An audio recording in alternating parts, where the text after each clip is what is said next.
Welcome to episode 109 of Sport SA Daily Diary. Today we're chatting to Olympic gold medalist, South African rower, John Smith. Good morning, John. How are you? Yeah, I'm doing well, and you? Yeah, very good, thank you. You've just had breakfast, second breakfast for today. Second breakfast, 2 training sessions done, 100 minutes on the bike and a 10K run under the belt, and it's 12 o'clock, so welcome to the professional athlete life. That's good going, and a different bit of cross training there for your rowing, huh? Yeah, so we do a bit of bike and we do a bit of running. The coach likes it as a cross training, and then the majority of it's the rowing and the ergo machine. And John, we're going to get into your rowing career shortly, one that is pretty damn impressive, and one that James Thompson, who's South Africa's most medalled rower, says you are the greatest lightweight rower in the world. I mean, that's quite an accolade to hold, huh? Yeah, when you spend so much time together and you putting hard for each other, I think we have the utmost respect for each other's ability. And I would say that about any of the other guys I've rowed with. I think they're incredible athletes, especially James. Yeah, between him and yourself, you guys have blown the world away. John, you grew up in Pretoria, went to St. Albans. When did you get into rowing? I grew up in Brakpan, and then I went to school in Pretoria. My brothers went to Boksburg High. And then when it was my time to go there, my dad's like, no, but he's not his youngest boy, he's not going there. So he sent me on to boarding school. Yeah, he sent me through to boarding school. I used to do a lot of middle distance running, sort of athletics and cross country, and that was my forte. And then when I went through to St. Albans, I told them like I'm really good at athletics, trying to get in on a bursary there, and they said, well, that's not our major sport or anything like that. So it was difficult, but they had a sort of an inter-house event where you run around the school, and that was my event, and I used to dominate in that. But originally I went to St. Albans and I played water polo. I tried all the sports. I enjoy a lot of sports. I grew up doing a lot of sports, so I tried all of them.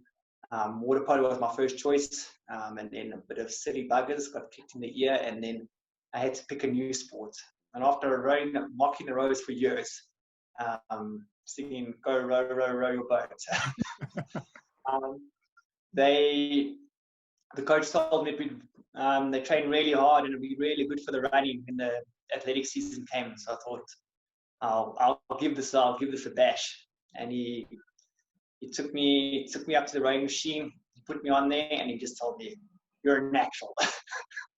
Which I'm not so sure in the beginning I was, but he convinced me because he could see sort of the work ethic I had towards sport, and it's really, if you've got a really good work ethic, it's pays dividends in rowing. And I mean, it's not the same as many other sports that you had played, the running or the water polo or anything really, in terms of body movement and muscles utilized. I mean, other than being a natural, did you take to it quite quickly? I did take to it quite quickly, and I think what did help was the running background, because rowing is such an endurance sport. I came from a really good endurance background. I sort of excelled a bit at primary school at the middle distance and stuff, and I think that put me in great stead for handling the training and being able to cope with that. But yeah, I got onto the water. I wasn't the greatest in the beginning, but it came, and because rowing so related to how much work you put in, we were just putting in more work than anyone else, and it just was paying dividends, and we were just getting faster and faster, and that progress is motivation, and then all of a sudden we were in the mix through the season. So yeah, and then just once you're really good at something, then you just want to get better and better, and it's fantastic. And John, when did you kind of realize that this was actually something you were damn bloody good at, and it could be a career for you? There was a defining moment when I was at school. My coach at the time, Thiago Loureiro, he saw, like, because I was always like sort of second best. I always thought I was sort of second best in the school at the Rowan, and he came up to me and was like, John, you've got this. You could be great. You can go to the Olympics. And I thought at that stage, man, it's crazy. But he really, like, he put the dream out there, and he really gave me the confidence to believe in myself to. So like, actually I can do this thing. And I thought, yeah, I'll get there. And then the first stepping stone is the junior national team. I didn't make that, which was hard. So that was a hard hit to get overlooked. And the coaches that coached me through my career, they were some of the selectors, and they overlooked me, and they looked back on it thinking that was a huge mistake. But everything worked out well. It's just maybe more determined. So when I went to the university, got myself in the team, put myself in the best team, I thought. I got offers from some of the other universities for a bursary, but Matt was at Tux, saying, "Cups Tux, this is where you're going to be the best." And he really, like, he drew me towards that and the standard of rowing. So I listened to him, and I thought, this is the best rower I know. So I'm going to listen to this guy because he's got the knowledge, and I want to follow him because I want to be the best. And your coach at school, was he one of the most influential people on your career, having so much belief in you? I think a lot of the coaches been very instrumental to big wins and big performances and stuff like that. I've had a few coaches. I had Ernie Steenkamp, who got me into rowing, and he also taught us many lessons. And as we go through the coaches, they each had their own lessons and helped you on your road to victory. It's not just one individual, but there's been many people playing their part, their small part in what was a very successful career. And you say you missed out on representing your country in the juniors, but you didn't at the under 23 level. You went on to the World Cup in 2010, and you won South Africa's first ever gold medal in rowing. That's, again, a sort of awesome accomplishment to have behind your name. Yeah. So what happened there was I was trialing for the lightweight men's four, because Paul Jackson came into the system with Dustin Butler, and they were now setting up this lightweight four that's going to try go for the London Olympics. And I was sort of 20 years old, and I'm saying I'm ready to make this team.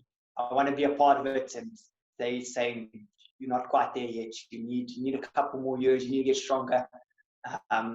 And what happened is they put me in a boat with Matt's brother Lawrence, and we got together, and they said, you need to train with this guy. He's a big, strong heavyweight. I was a lightweight at that time. They said, you need to get stronger if you want to make this team, and this is the man that will help you on the road.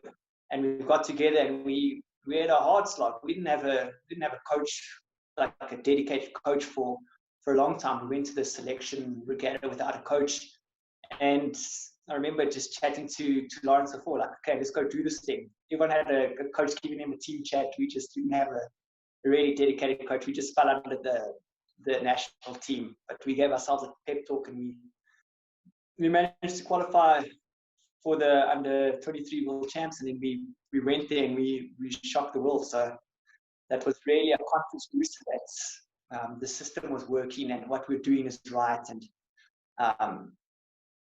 also awesome to get the first goal. It's a memory I'll never forget. You're certainly a man of surprises. Tell us a bit more about winning that gold. I mean, getting up on sort of crossing the finish line first, getting up on the podium, hearing your national anthem. I mean, for a 20-year-old, that's quite something, huh? Yeah, there was a few moments in that regatta that come back to me, and one of them was we won the heat, and we thought, okay, we've got really good speed here. You get that feeling like you can do something, and the nerves start to kick in. And I remember we were going up against the Canadians, who were behemoth of men, over 2 meters, 115 kilos. On the podium, if you get a picture, we're the smallest by somewhat. And I remember in the team chat, and we had to go against these Canadians in the semi-final. I'm speaking to the coach. I'm like, do we go after them, or do we back off and save ourselves for the final? He's like, you go. And we managed to beat the Canadians in the final, in the semi-final, and then we had some real confidence going into the final. And then you have this fear that you can win, you can get a medal. And then we're so worried. And our coach Andrew Grant at the time, we're telling him we're really nervous for this thing. He's like, show me a medal. Show me the bronze medal. Do you have the bronze medal? No, you don't have the bronze medal. Do you have the silver medal? No, you don't have the silver medal. You've got nothing. You've got to go out there and take it. Go get it. And yeah, so I get a bit of the goosebumps, but it was something big, and came to the race. And I remember coming through the halfway mark, and we were up in the field, and the field was so tightly packed for the next positions. And crazy thought went through my mind was, this is going to be the man race for second place. And yeah, we managed to hold them off, and just coming to the last sort of 300 meters. Our big role model at the time was Ramon Di Clemente. He was in the senior team, and he was sort of the old man, the wise man. I remember the night before he sent me an SMS saying, believe. And coming through the last 300 of that race, I remember just telling guys, believe. From the words of Ramon, and he just kept piling on. We managed to cross the line to complete elation, slapping the water, slapping Lawrence's back. And then to hear the national anthem, that's a moment that you'll never forget. And it's one I hope to keep striving for, to hear it one last time, I think. I mean, I've been to sort of many rugby matches and football matches, and you listen to the national anthem essentially being played for the athletes, but to be almost on the other side of the coin and hearing it because you've done something and you've achieved something, I mean, it actually can't be any better feeling. Yeah, I don't know, even when you're at the matches and you're singing it, it's an amazing thing to sing your national anthem. But also to sing it on a podium, there's no greater feeling but I'm just closing my eyes and I'm singing it, and you're proud, you can go no higher. It's something that someone can dream of. And when you see it on TV, it's almost surreal, but when you're in it, it's crazy. It's awesome. Oh, I mean, I can only imagine. And we mentioned surprises. You guys obviously went to 2012 London Olympics. Tell us about that journey, because again, surprise, gold medal. You know, it must have put the four of you on the map forever. It must have bound the four of you together like brothers forever. Tell us a bit about your Olympic journey. So the Olympic journey, so it starts after the gold at 2010. So I come back, I've just won gold, and then they see me now. The coach recognizes me. Paul Jackson's like, okay, can see you've done really well here. We've got some other guys in the lightweight team. We're going to put you back into the system, and we're going to go for this thing. 2010, we're gonna row a lightweight 4, and we're going to see what we can do. And we row. I come back, and they put us in the Olympic combination. This is where myself, Matt, and James for a practice session, and we get in, and this boat is fire. This thing is cooking. It gels. I cannot believe it. I believe in cruise, like when you get into the boat, you know.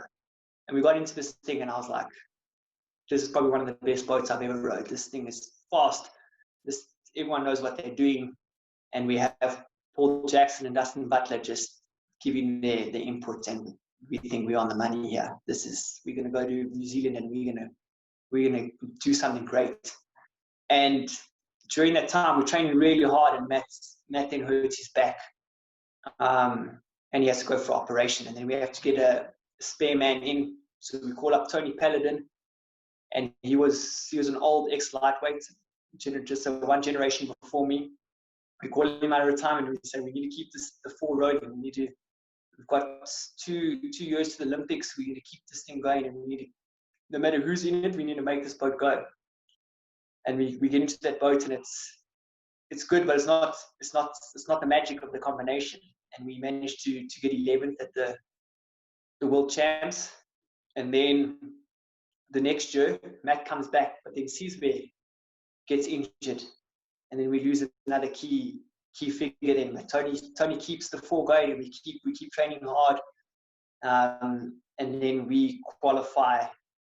So obviously, the year before the games, we got to qualify, and we get 11th in the most crazy race I've ever been a part of. So what happens is from 7th place to 12th place, you have to race in the B final.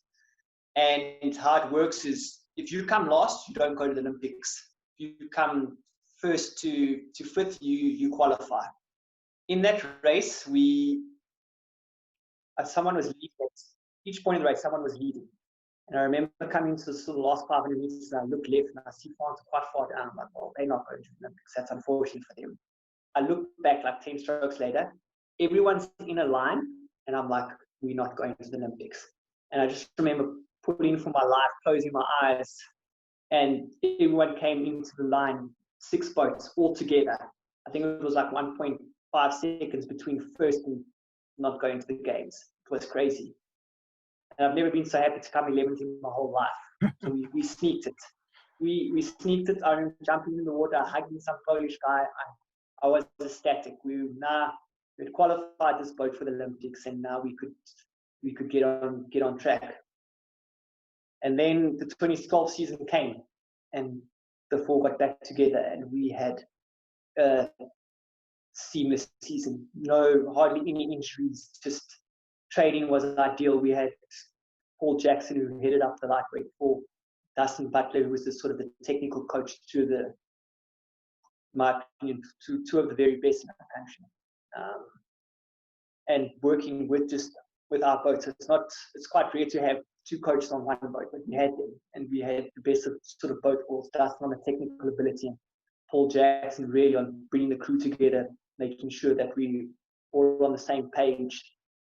And we did some early international races, and we won those against a strong French crew, and we knew the French crew were also in the mix in the A finals. And then 6 weeks before the games, we actually became second, and we lost to the Chinese. And we lost to the Chinese, and then we got to the Olympic final. China didn't even make the finals. So we always knew we had a shot that season. So we weren't the underdogs that everyone thinks. We raced earlier that season, and we knew we were on the money. We could do something great. And you, from 11th, obviously with a different member in the team, to gold at the Olympics, it really just shows you how the 4 of you actually just did gel, and the amazing difference just one guy made. Yeah, sports crazy like that. But I think it's the sum of all of them. I think once everyone was together and all in their right spots, because we all had our role in the boat, and Caesar would set up the rhythm, and I'd back him up, and Matt would do the calling, and James, he would be there for the motivation and pulling, really, really strong. So I think once everything was in a line and we could do it, it was a magic crew, and that's something that's so rare to find. But when you row it, I think So I would say I had so much confidence in what we were doing, which was great. John, going into that final, did you guys believe that gold was a possibility? What was really, really good with our whole season was we never chased results. We never thought, okay, we're going to go there. We always trained to believe we're going to gold. We're not training for anything else. So in training, we'd say 1 gold, and everyone had to reply gold. Like, that's what we were doing. We were going for the top spot. We were not training for second. But our coach was very, he paid a lot of attention to the process. We had to get the process right. We had to do the other things right, and then the results would take care of itself. So we weren't focused too much on the result, but more delivering the performance that would get us the result. So it was your job to deliver the performance and do your role up to the best of your ability. And that took the pressure off the result. We were going to the final. We knew we were going to the final. Like, we got a shot, but we didn't know what we really had. We were more worried about what am I going to do in that final? How am I going to row it? How am I going to do my role in? So it became very sort of individual, like doing your bit for your teammates. So I think that was also a really key role in that big London performance, was that we weren't too focused on the result, we were more focused on the process. And I think that's where Paul Jackson, who coached the Sydney Atlanta crew and the Sydney crew, the lightweight four, so he was very experienced and he knew what he was doing. He brought that through and gave us that calm head on what we needed to do. And again, you were on the podium and eyes were closed and singing the national anthem again. Of the two, was this a bigger moment for you? Was it more emotional? I mean, being the first South African to win gold and now winning Olympic gold. I mean, those are two incredibly special moments. Yeah, they were. It's sort of the same feeling. It's just complete elation. It's like your award. You get to sing the national anthem in front of everyone, singing for your country. It's something really special. I was also very young and naive. I thought this was awesome. I was just along for the ride. I thought, yo, we're just going from strength to strength. Yeah, this is the best. So I was quite naive to the enormity of the situation. I thought we just had an epic race, Olympic gold. What really is that? But now looking back on it, it's huge. It's momentous. And I mean, your golds didn't stop then. You then went to 2014 World Champs and won gold in the double with James Thompson. I mean, dude, do the golds ever stop? Yeah, I wish they would be more regular than they have been for the amount of effort you put in. So 2013 we rode the four. We had a young guy, Mike, in the boat, and we managed to pick up an eighth final. But then we thought, if guys are struggling a bit, we thought if we make a two-man boat, that would heat up the competition amongst the team to try to find an even faster boat. Because the four-man things were struggling to get four guys on the water at that stage. So we tried this two-man boats just to see. And again, the boat went. It showed really good promise, and we worked really hard. And they say with all sports, you got to get a bit lucky. And what happened in Amsterdam in 2014, we got a bit lucky. And if you get the shot, you need to take it. That's the most important thing. So on rowing courses, sometimes the lanes are not the fairest. And this day, on the final, lane 1 was a favourable lane, and lane 6 was not a favourable lane, and we were in lane 1, and we didn't realise what was happening, but we thought, okay, that's fine, whatever, guys are doing well out of lane 1 and haven't swapped the lane, so we're going to go. And sometimes you need a little bit of luck on your side, and we managed to pull out an almighty performance, because it was big, and in rowing you need really fast conditions to get world's best times, world records, and it was ideal. The wind was pumping, the weather was ideal, and we had an absolute cracker, and we managed to beat the French, who'd only lost one race the whole Olympic cycle. We managed to beat them and take the record. So that was an unbelievable race. Absolutely immense. You say you got lucky, but in my opinion, you really make your own luck. Yes, you do. There is an element of you get it, but you also, there's a large portion of you make your own luck. You know, we have a saying, any lane, any day. So if you get a better lane, you make it count. So that's, and also there's no comment section on the results sheet. The results sheet stands, and it will stand. I've been on the other side of bad results, and no one cares. The result will still stand. So when you get it, you get it, and then you got to take it.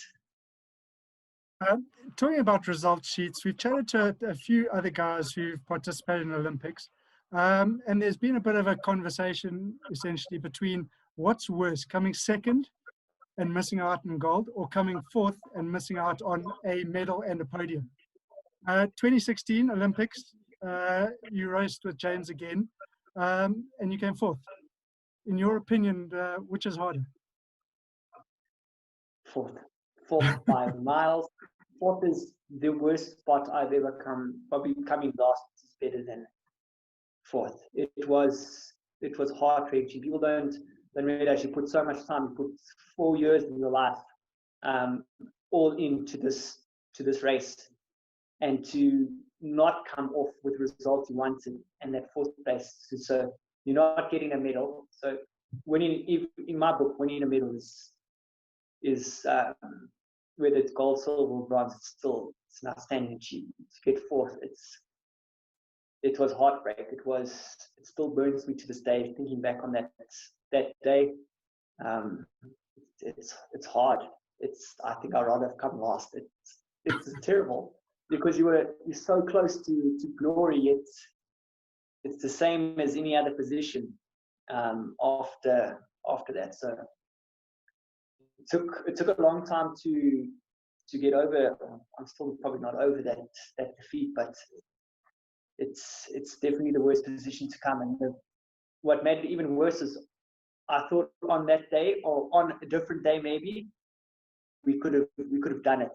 And on that day, we couldn't. I cashed every chip I had, everything I had to that race. I remember coming down the course. Everything's dressed in Olympic rings, and I'm thinking it's the Olympic final. Go, put a little bit more in. Next marker, put a little bit more in. Put a little bit more in. And eventually, I just ran out of chips, and we just didn't get the result. And it was just, if I go back and race, I'll race it the same, because that's what I believe in. To just dish it all up, and I just to not get it on your days. That's gut wrenching, heart wrenching. It's the worst. But yeah, it's also in that race. It's also, we're coming through the last quarter, and we're riding next. Everyone was in the line, and I remember James telling me half a length of gold, and it makes me feel a bit better. We never raced. We were racing for gold, so we went for gold and got nothing. So would I want to change that? Do not go for gold, maybe get a silver. Maybe I'd much rather have some silverware, but we went for it, and I think we paid the price. And some people forget that high risk, high reward, but also high risk means you can lose, and we lost that day, and it was tough. No one can blame you guys for leaving it all out there. I mean, if you don't try and you don't leave it all out there, you don't have that chance of winning. John, that feeling and that emotion, are you going to use that when, because you guys have obviously qualified for Tokyo Olympics whenever it happens, are you going to use that raw emotion and that pain to go through again? Not racing with James Thompson this time, but with Lawrence Britton. So what's happened is we've qualified. So Lawrence and I qualified the pair for London, for Tokyo. But what happens is that boat still needs to be selected. So this just before the games got cancelled, I wasn't in that boat. I was going to be in a 4-man boat going for a late qualifier. So it will either be between that 2-man boat or the 4-man boat going into next season, depending on what the coach wants. But yes, I'm definitely going to use that feeling of coming fourth, not to try and make the same mistakes, or try adapt to the training that we need to do something that we can't be in that position. It's difficult because when you race your hardest, you come fourth. So all we can do is go back to the drawing board and try get a bit better, try get a bit faster. But a lot of young guys coming up that I've been rowing with, teaching them some of the skills. So hopefully we don't make those same mistakes coming into Tokyo. So we we're going to cash the chips. One more year, see how we go. And John, you've obviously raced both 2 and 4. You've gold medaled in both 2 and 4. Do you have a preference? I quite like the 4-man boat. I'm a fairly extrovert person, so more people is better. The moving parts are better. It's a faster boat. It's a lot more happening. Yeah, but I don't mind racing the 2-man boats also. It's also awesome, a lot more personal, more don't have to get so many people on the same page, and 2 people on the same page. Whereas 4 people, there can be a lot of head butts and like butting heads and stuff like that. So that's one element to it. But yeah, I definitely say the 4-man boat. That's who reached our pinnacle. I thought that was the ideal. I do enjoy the 4-man boat. And I mean, John, just in closing, you've had a remarkable career. At home, you've won 5 titles of the Buffalo Regatta, which is South Africa's oldest regatta. We've chatted about your Olympic achievements, your world record achievements, your under-23 achievements. Is there one moment that is the pinnacle that stands out? Is it that Olympic gold? For sure, Olympic gold's number 1. But yeah, there's been many races also throughout the years. I would say a local race that stands out to me. I remember racing with Ramon. So Ramon was sort of our hero when I joined. I was really young. We were racing a 4-man boat with Ramon, Sean, Lawrence, and myself, and we were racing against the lightweights. The lightweight for seas where Matt, James, and there was another guy, Andrew Polo. So I wasn't in the boat yet. And we raced them and we lost them at the Gauteng champs. And then the senior SA champs, we got to race them in every match. And I remember coming through the last 500 where they left us the previous time. This time we got on top of them, and I remember coming through the line and managed to win this race. I just remember Ramon cheering so much that he had won. I couldn't believe that this Olympic bronze medalist, I don't know, the oldest man in our team, celebrating so much, and it just sticks with me so much. He taught me a lot when we rode together, and he inspired me a lot. So to hear those things and to race a race with one of the greats was really special. I mean, his passion sounds infectious. You've obviously raced or rode for a long time now. Do you still have the same passion for the sport that you did when you started? For sure. It's a little bit different when you get a bit older. So when you're young, everything's really new. You're going on new countries, new experiences. So it's all very new and exciting. Whereas when you're older, you understand more. You've been to the places. You know what the work's required. So it's not something new anymore. You know the road, and you've got to keep traveling that road. So it's a bit different, but there's something about winning that brings me back. I have to taste victory again, and it drives me every day. I can win some pieces here and there in training. It keeps me going. It's what keeps me alive. Let's hope we'll see you on the small wins. Yeah, a win's a win. I don't think there's ever a small win. John, it's been brilliant chatting to you. Let's hope that we see you at the top step in Tokyo next year when it happens. Thank you for your time today on Sport SA Daily Diary, and good luck for what the future holds. Thanks so much. Catch us again tomorrow on Sport SA Daily Diary, where we chat into one of the most capped South African sportsmen of all time.